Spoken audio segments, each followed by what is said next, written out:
time to time have a moment where we're confronted by issues which disrupt our mental well-being, our sense of who we are and the way we fit within this world. I have prepared an interview with a most wonderful woman called Mel, who talks about her experiences in dealing with mental well-being issues, how she confronts these issues, and the reasons why these issues are present in her life. Here is Mel.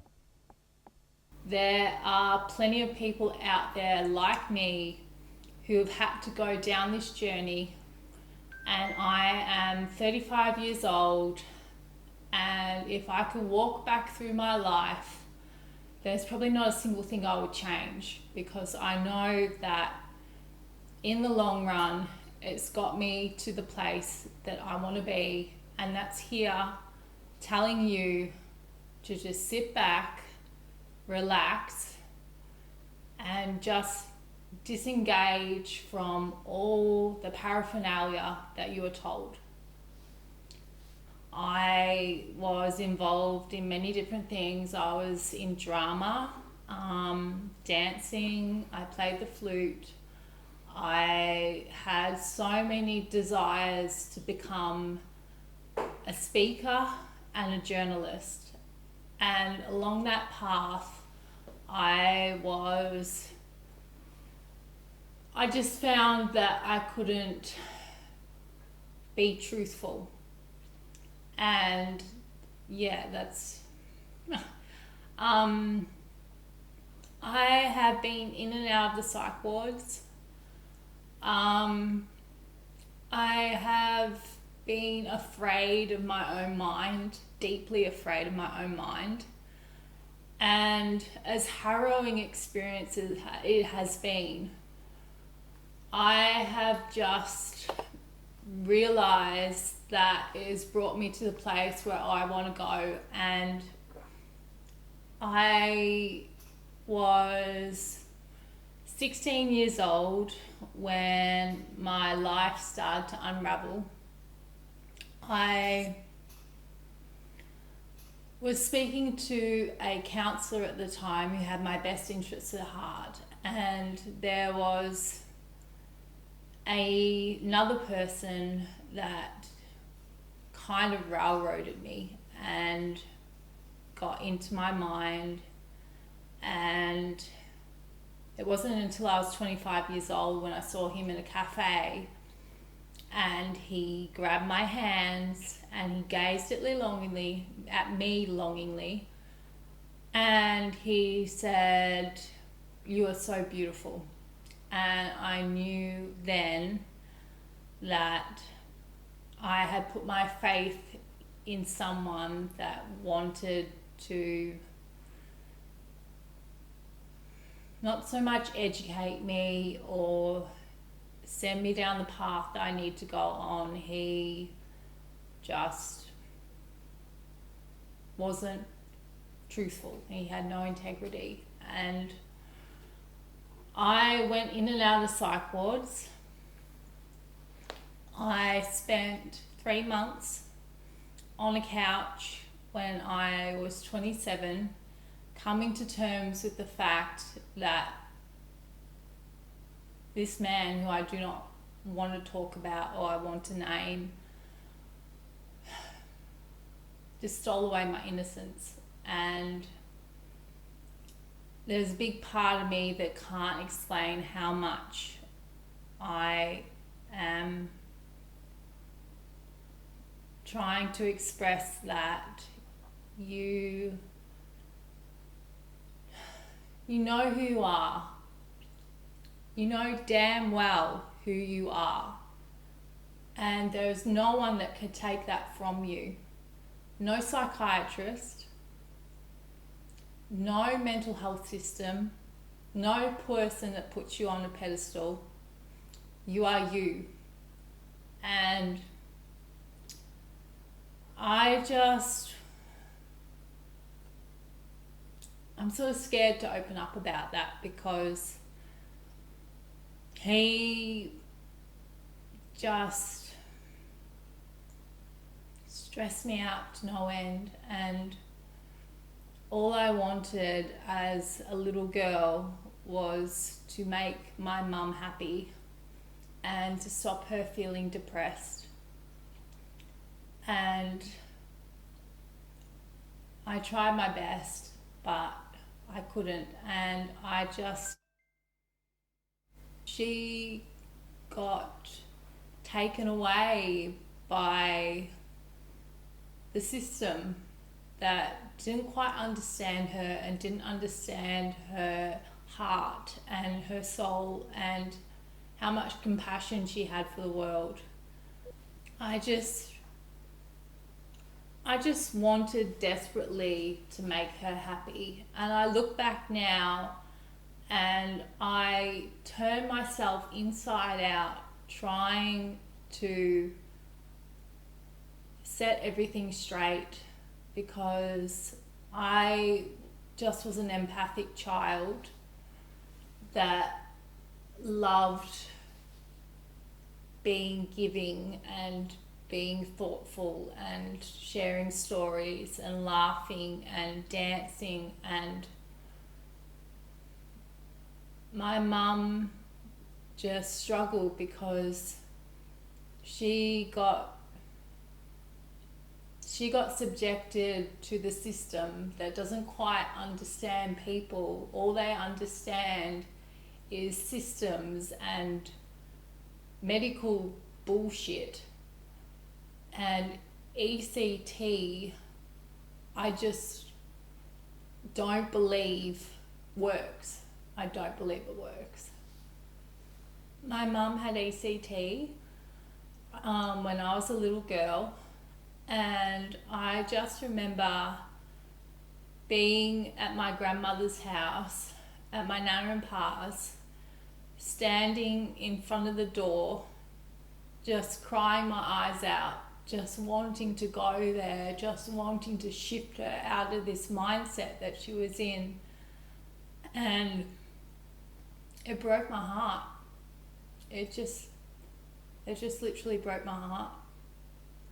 I just noticed that Mum just lost all her joy for the world, and she'd sit and stare at a TV screen, and I'd get up in front of the TV and dance around and try and entertain her with Dad. And I look back on home videos and me and Dad were just, trying to dance around and like, look at us, we're just having fun, just have fun. And she couldn't, for whatever reason, she couldn't. And I don't necessarily blame the system or what it's done, but I have so much to say and I want it out there, and I just want people to recognize that children are so psychic and they are so vulnerable, but there is so much that parents can and cannot do, and I do not blame my mum at all. But I know I was just this little girl that just loved her mum and just dearly wanted everything to be okay. I just wanted my mum to be better. And I went off to high school and I got involved with drama class, and it was all pretty good for a long time, but I had what they call anxious attachment, and I attached myself to someone else, and he didn't have my best interests at heart, and I don't know how to explain just how much he got inside my mind, but he just tried to sway me away from my social worker that I was talking to at the time, and I'd come to his class and he'd say things like, but he doesn't understand, does he, Mel? And, oh, he probably doesn't get this, does he? And because I held this man on such a pedestal, and because he offers such a spiritual sounding classroom, I just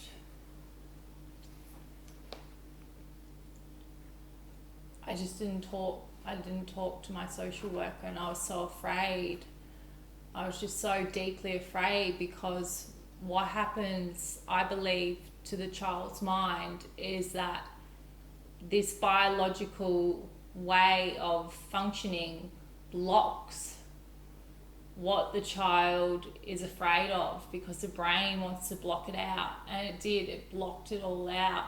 And it wasn't until I was 22 when I went to university, and I couldn't cope. I couldn't get straight A's. I couldn't get high distinctions. I wanted all high distinctions, because I thought that was the only way to make the world perfect, was to be a high achiever. I just thought that if everything was perfect in my world, if I could calm all my fears by taking ultimate control, that everything in the world would be perfect. And ultimately it just crumbled. And I didn't know. I just didn't know that I'd put these ideals on myself, and no one was pushing me. No family was pushing me. No outside force was pushing me, but I pushed myself to be the best that I could be. And I didn't understand. And I had this one person that encouraged me to keep writing and writing and writing. And I did. I just kept writing. And every time I wrote, every trauma that I experienced became lifelike, and I re-experienced it. And I wrote and I wrote and I wrote, and I wrote to him, and everything just fell apart. There was a person my own age, Josh, that loved me and understood, but he couldn't get through to me, because I was just writing and writing and writing. And every night when I sat down at the computer and I wrote about every single trauma, it would resurface and I'd relive it. And I couldn't come to terms with anything. I couldn't come to terms with not being perfect. I couldn't look in the mirror. I couldn't look at my own reflection. I couldn't lie in the bath and just look at my own body, because I just absolutely hated myself completely. I just hated myself, and I couldn't sit with any of the feelings that I was feeling, because I was compelled to write. And I just kept writing and writing and writing, and he just encouraged me to keep writing.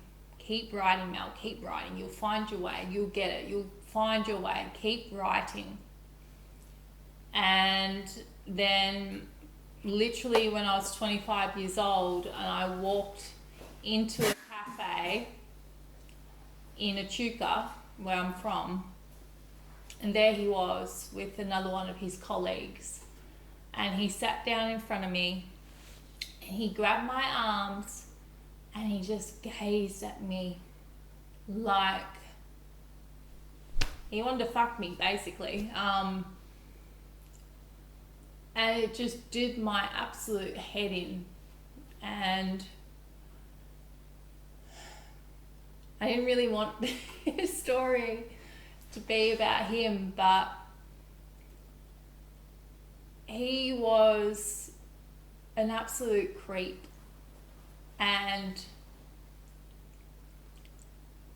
I just went round and round and round in my head, not quite coming to terms with who this person was or what he really wanted from me. But from age 13 to 18, I was in his classroom, and there was a part of me that wondered exactly when it was he thought decrepit thoughts and bullshit about me.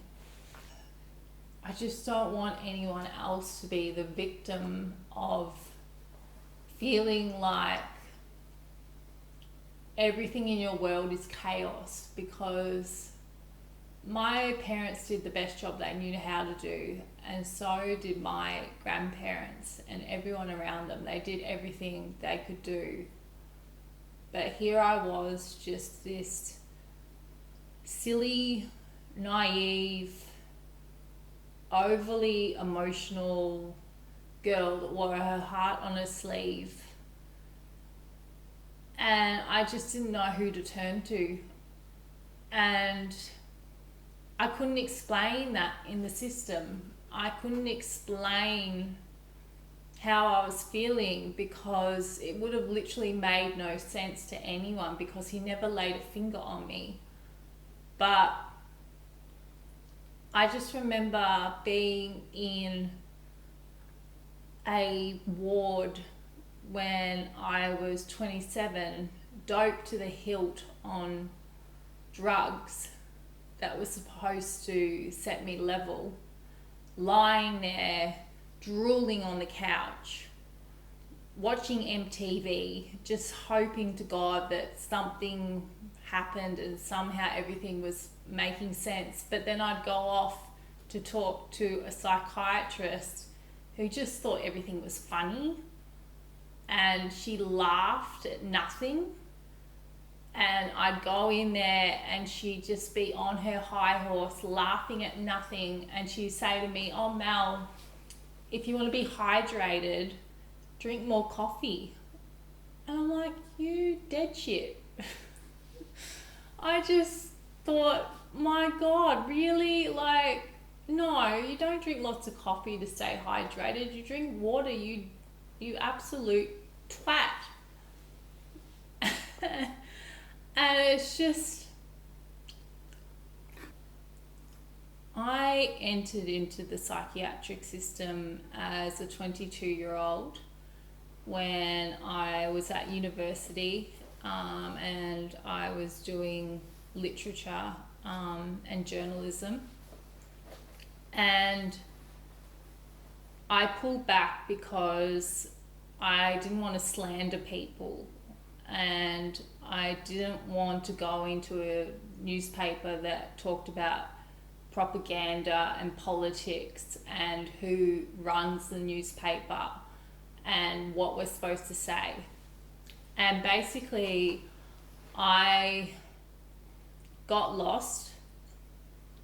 I went into the psychiatric system and I couldn't quite articulate what was going on for me, because what was happening when I was experiencing my mania was I was reliving the past, and everything in my subconscious was coming to the forefront, and I was literally reliving it, and I was re-feeling it. And I was standing in front of my mum in front of a TV while she was watching the TV, dancing around like I was 6 years old again, and I couldn't understand what was going on. So I went into the psychiatric system and I was given a number of drugs, and some of them stabilized me, some of them made me feel like a dead shit and I couldn't think, and I felt sick, and I just sucked it up. I basically laid in a psychiatric room on so many different drugs while people just went about doing their job and not really understanding me. And I had a number of beautiful friends that would come to my side and encourage me and say what they loved about me, but none of it got through to me. So I just sucked it up. And then when I was 24 years old, I went to my psychiatrist at the time, Erhan Ryan, who basically said to me that I was wrong. I went to her and I sat down in her office and I said, Dr. Ryan, I know that my illness is a manifestation of trauma. And what I'm experiencing is relived trauma. And she said, no, you're wrong. It's purely biological. And I sat there and I went, you know what? She's the one with all the degrees. She's the one that's dishing out all the medication. What do I know? So I walked away thinking, yep, I'm wrong. I'm completely wrong. And I didn't express my truth. I didn't actually express what I knew to anyone because no one really understood. That if the system didn't understand, they're just built on medication. And I went in and out of psych wards for so many years.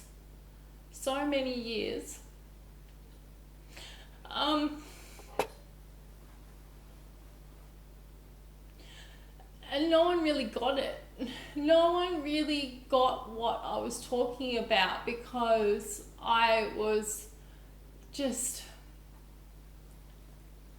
so afraid and manic. I was manic. And I couldn't tell anyone what I was really experiencing because I didn't know how to interpret it.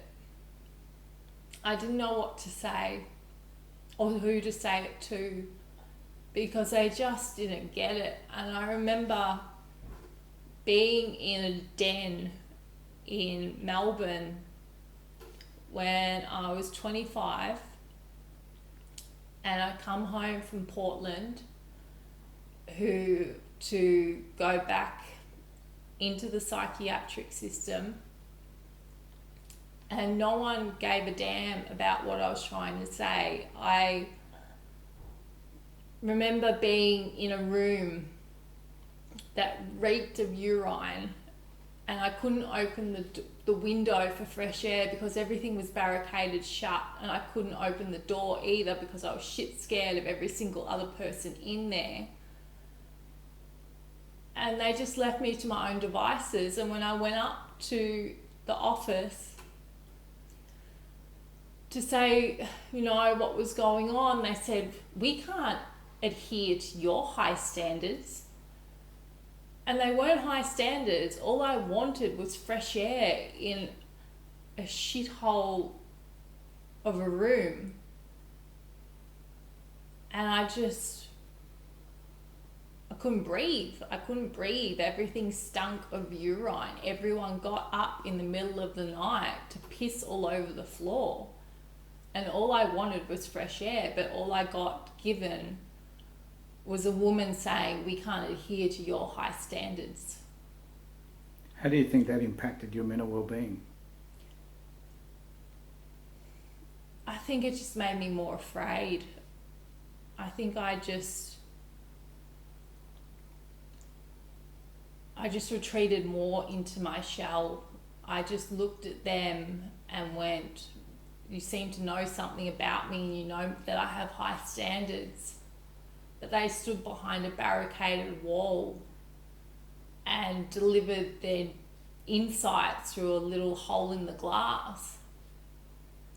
So I sat outside, I sat on a table and I tried to meditate, and I looked around and there was big brick walls with, like, I can't remember exactly, but I'm pretty sure they had like the I don't know what I'm trying to say, but it was big brick walls. And I was so terrified. And then my mum and dad found out and they knew that I was in this shithole. So they sent me back to Bendigo, which was kind of the lesser of the shithole. and and yeah, like I just hung out with all these people that just wanted to express their stories, that had cuts on their arms and things to say. And I looked at the person that was stumbling around in some sort of schizophrenic, rambling. And he was trying to talk to someone or something that had wronged him in the past. I don't know. I was just watching him going, what is going on with that guy? But I just sat there and I ate sandwiches and I hung out with these people that were beautiful people that had so much to give. And they were musicians and they were artists and they were just so terrified by the whole magnitude of a top-down approach where the psychiatrist comes in, and I hate to say it, in their swanky Mercedes, and they come in and they just say what's what, and they don't even know half the time. They look at your charts and they go, you've tried lamotrigine and you've tried lithium, so we'll try you on sodium valproate and we'll shove that down your throat and see how you go. And off they go, and we're left to just stumble around blindly, talking to one another, praying for the day where we can just be ourselves. And it just breaks my heart. So you're saying there was no effort to understand the circumstances that brought you there in the first place and the issues that were impacting your mental well-being? Nothing. There was literally nothing. They just gave you medication and you just took it, and occasionally you get a nurse come in that wants to talk to you and understand you, and they have their best interests at heart. But at the end of the day, they go back to that man on his pedestal with all the drugs. So could you talk a little bit about you leaving those places, and then what transpired after that though for you, Mel? Did you seek further help from outside? Did you find medication helpful or unhelpful? I mean, can you explain some of that to us as well? I have to say I did find medication helpful to a certain extent, because it just stopped all the fear, and it stopped me from doing something like just driving my car and getting in my car and just driving to the ends of the earth, and it stopped all that. And I still have to take it, and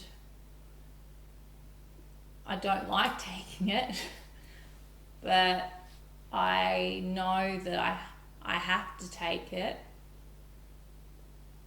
But I've been in and out of there for such a long time.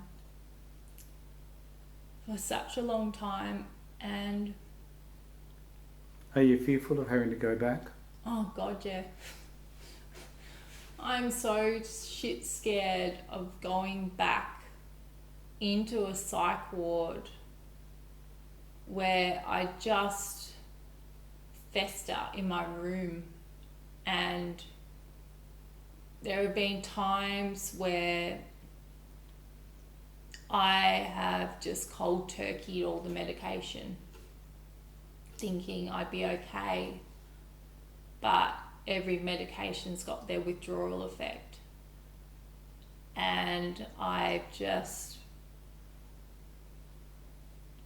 for want of a better word, completely gone off my rocker. I've gone totally crazy, and I've gone back in there. And there's been times where I've just wanted to go in there to experience what I was experiencing and feel all the emotions that were coming up. and just allow them and to write about them or to express them or to talk to someone. And I've cried in a psych ward saying, give me a Jungian psychoanalyst. And there's no Jungian psychoanalyst in a public system. And I've just been terrified. I've just been absolutely terrified. And I've gone to an ashram to study meditation and do yoga and do Tai Chi.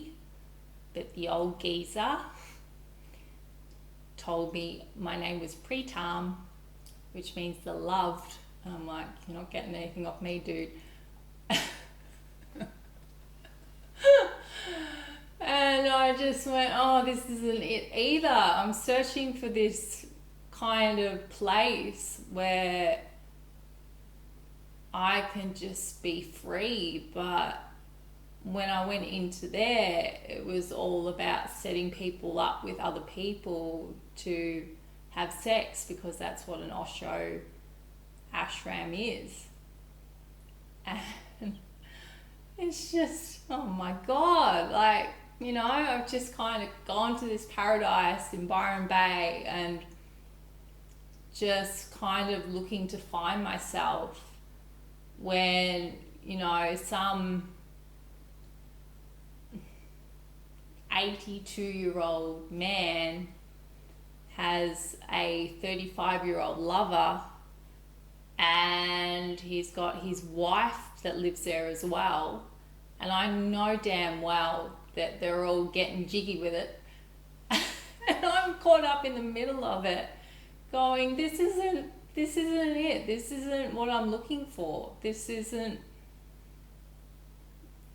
bullshit. This is absolute bullshit. And I spoke on the phone to a psychic, and she said to me, don't go back in that place. There's a dark energy in there, and it's masquerading as joy-filled and light-filled, and it's not. It's just literally people that are lost as well as you, trying to find their own slice of happiness with a man that just wants to set people up into relationships and God knows what else. So it sounds like they were preying on the vulnerable. They were. Really? They were preying on the vulnerable. They were completely preying on the vulnerable, and I was one of them. When you reflect back, Mel, and you know, like when you're at school and the teacher and all that other sort of stuff as well, do you think that also because of your experiences, having to care for your mum, being concerned about it, being a perfectionist and so on, do you think they were issues that caused you to be vulnerable? Yes. Yeah, I do. I didn't know though, because I feel like you just swat up what's around you when you're a child, and you're just so precious and you're so beautiful and you're emotional and you're a sponge and you just suck up the world around you, and half the time you don't know that you're doing it. And I just feel like when I look around at other people, not necessarily everyone, but a lot of people have this inner child wounding that they don't know about, because you are just so open when you're a child, and you have all this worldly knowledge and incredible insights about the world, and you just don't know what you're swatting up. And it's so easy to fall into the hands of people that don't necessarily want your best interests at heart. Do you think it's possible to tap into that childlike innocence as an adult and use it wisely and not be trapped? I do think so. And I think we all have fear. And when I did a meditation when I was 25 years old in a neighbourhood house in Victoria, I had an incredible meditation teacher. And I did this meditation where suddenly everything that I had going on in my head, all these constructs I had about myself, that who I had to be, I just felt it within my heart and within my soul that I was that. And my brain didn't need to dictate everything that I needed to be if I could just be and breathe and somehow find a way to stop all that bullcrap that goes around and around in your head. You are just who you are as a child. You are that soul and you're beautiful. And no one can take that from you, no matter where you've been, no matter what you've seen, no matter who said what to you, no matter what label they put on your head. No one can ever take that away from you. You are innately perfect on another level. And it's a matter of trusting that. And not everyone's going to get it. Not every person is going to love you for who you are. But you are loved. And it's just within you. What do you think would have happened for you then if people had recognised this innateness, beauty that you talk about in you, and they validated that rather than tried to abuse you by it? I'd have a big head. Okay. I don't know. I don't know where I'd be if I didn't have to fragment myself and look to other people for who I was or understanding of who I am. I'd possibly be a journalist and I'd be living the high life in a high-rise apartment with my fluffy chinchilla cat. But I wouldn't necessarily be happy.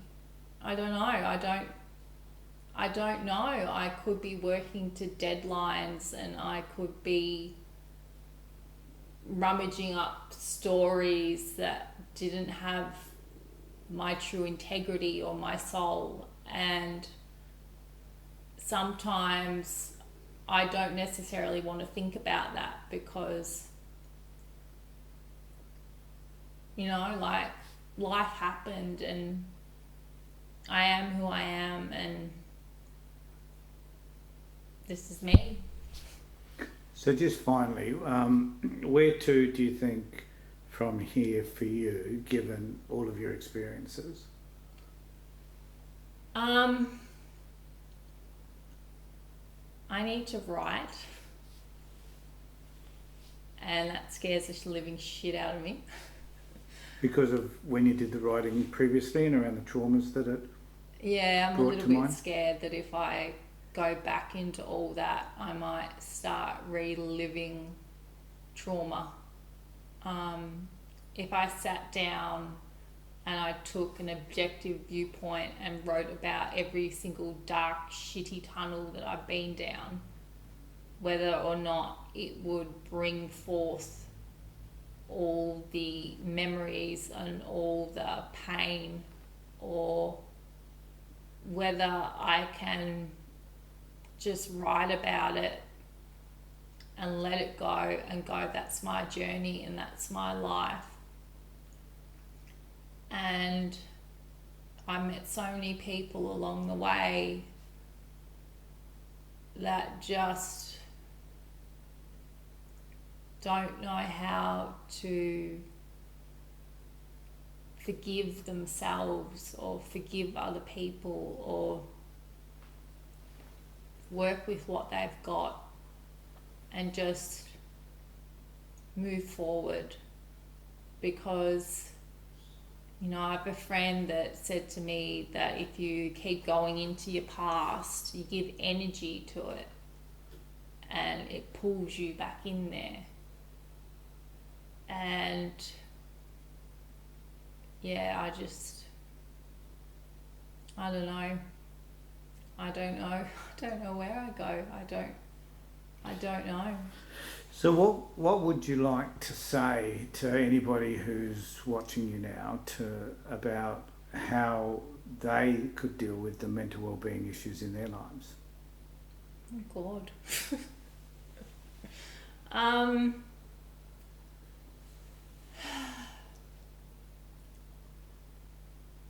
Just believe in yourself and believe that this world isn't all that we see, and that the subconscious can come forth and grab hold of us by the throat, but it doesn't necessarily mean it's the present time, and that there is so much more out there than what we know, and there is energy. And I've found that in my own Reiki practices and doing work on people and not entirely knowing where it comes from. Thank you, Mel, for talking about your experiences around the psychiatric profession and your own struggles with your mental well-being. We know that it takes a lot of courage to have this conversation, and we certainly appreciate the fact that Mel was able to have an honest and really helpful conversation about what her experience had been like. Now, if you have had similar experiences or would like the opportunity to talk about your experiences to us through a process similar to this, then please contact me and we can arrange to organise an interview, either using the camera here or a live interview, or we can video record it, audio record it, do whatever needs to be done in order to get your story to the public. That's why we're here. So thanks everybody for watching this particular video, and we hope to be able to produce more of such videos for you in the future. Thanks, take care and be safe.